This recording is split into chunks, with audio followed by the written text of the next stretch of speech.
বাংলা বই আমার এটা প্রথম নয়। আবার আসিব ফিরে এই ছবিটা সংক্রান্ত বলি, এই ছবিটা নামটা আবার আসিব ফিরে, তার একটা অন্যতম কারণ হচ্ছে যে এটা একটা ফিরে আসার গল্প, এটা বাংলার গল্প একটা। এই ছবিতে যে চরিত্রটি আমি করছি প্যাডি, সে আমেরিকা থেকে আসছে পশ্চিমবঙ্গে প্রথমবার, তার মায়ের দেশে তার নিজের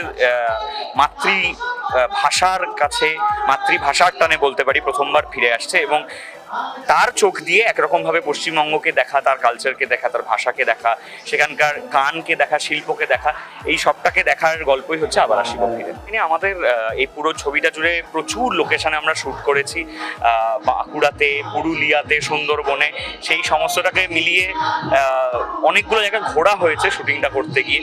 সেইটা আমার মনে হয় দর্শকদের জন্য আপনারা একটা দারুণ চিত্রপট দেখতে পাবেন স্ক্রিনের ওপর। পশ্চিমবঙ্গের প্রতিটা জায়গাতেই বারবার করে যেতেই ভাল লাগে, এবং আমার মনে হয় দর্শকরাও সিনেমা হলে বসে বসেই সেই একটা ট্যুর আপনারা করতে পারবেন হচ্ছে সিনেমা হলের পর্দার মাধ্যমে। দর্শকদেরকে বলবো আবার আসিব ফিরে আমাদের এই ছবিটি দেখতে আসবেন আপনারা, হলে রিলিজ করবে, আপনারা সমাজ মাধ্যমে একটু নজর রাখবেন কবে আসছে, যদি দেখতে আসেন খুব ভালো লাগবে। তাজু কাকাই আমার নিজের কাকা হয়, তো সেই জায়গা থেকে পারিবারিক সম্পর্কটাকে সরিয়ে রেখে যদি বলি, প্রচণ্ড মজা করে কাজ করে, এবং পুরো টিমটাই যে কারণে খুব ভীষণ স্বতঃস্ফূর্তভাবে প্রচণ্ড আনন্দ হই হই করতে করতে, মজা করতে করতেই শুটিংটা করে, এবং সেটাই শুটিংটা কি শুটিং মনে হয় না, মনে হয়। আর যেহেতু এই কাজটা করতে গিয়ে প্রচুর পশ্চিমবঙ্গ ঘুরেছি, তো একরকম মনে হচ্ছে বেড়াতে বেড়াতেই পুরো কাজটা হয়ে গেছে।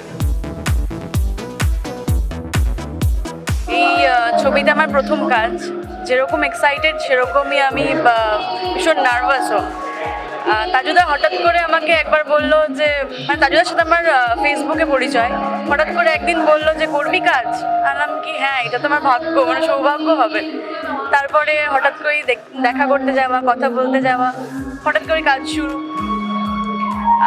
দেখুন, আমি তখনও বললাম যে আমরা যেরকমই কাজ করি না কেন, যেখানেই কাজ করি না কেন, আমরা সবসময় চাইবো, সবার একটা মিউচুয়াল আশা থাকে যে দর্শক যেন ছবিটা দেখে।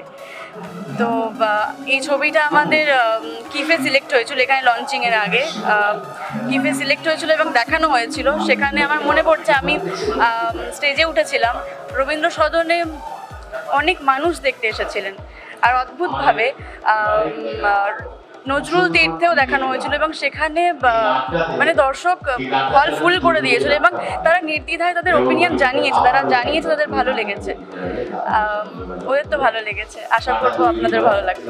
বাংলা সিনেমা দেখা বন্ধ হয়ে গেছে। এই সিনেমাটা বেসিক্যালি আমাদের হেরিটেজ, আমাদের কালচার নিয়ে। তো তাজুদা চেষ্টা করেছে আমাদের যে কালচারগুলো লুপ্ত হয়ে গেছে, যে কালচারগুলো মানে আমাদের এখনকার জেনারেশন পরিচিতই নয়, সেই কালচারগুলোর সাথে পরিচয় করানো। তো দেখুন, ভালো লাগবে, অনেক কিছু জানতে পারবেন। এই কাজটা বিশেষভাবে ভালো লাগার একটা জায়গা, কারণ এই কাজের, এই ছবির পরিচালক আমার ভাই, স্ক্রিপ্ট লেখা, গল্প সবটাই তার। এই ছবির প্রধান চরিত্রে আমার ছেলে। ন্যাচারালি কাজটা করার একটা অন্যরকম আনন্দ তো অবশ্যই আছে। একটা এরকম উদ্যোগ, এত শিল্পীকে একত্রিত করে একটা বাংলা ছবি করা, এবং কি বলবো যে এই ছবিতে মানে অভিনয় করাটাও একটা সৌভাগ্যের বিষয়। আর ছবিটা সবাইকে অনুরোধ করব দেখার জন্য, কারণ একটু অন্য ধরনের ছবি। তাজু অনেকটাই আন্তরিকভাবে চেষ্টা করেছে যে আমাদের বাংলার অনেক কিছু তুলে ধরতে তার গল্পের মাধ্যমে। তো এটা সবাইকে অনুরোধ করব, আপনারা দেখুন, দেখলে নিশ্চয়ই ভালো লাগবে। আর আপনাদের ভালো লাগলে, যারা অভিনয় করেছি বা যারা ছবিটা করেছেন, তাদের এই উদ্যোগ সফল হবে, সার্থক হবে।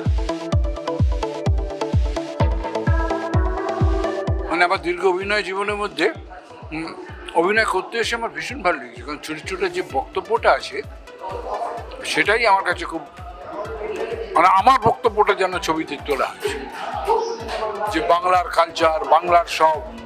আমি আসলে মনে প্রাণে বাঙালি, তো তাই ওই বাংলা নিয়ে যখন কথা হয় বড় ভালো লাগে।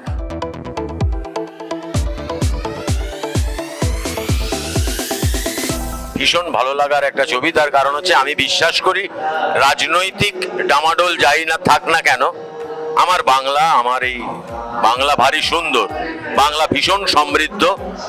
সে তার প্রাকৃতিক সৌন্দর্য হোক বা তার নিজের গান কালচার সব কিছু নিয়ে বাংলা ভীষণ সুন্দর। এই বাংলার জয়গান গাওয়াই আমার এই ছবির উদ্দেশ্য ছিল। আমার ধারণা এই ছবি দেখলে যারা বাংলার থাকেন না তারা আবার বাংলার প্রেমে পড়বেন।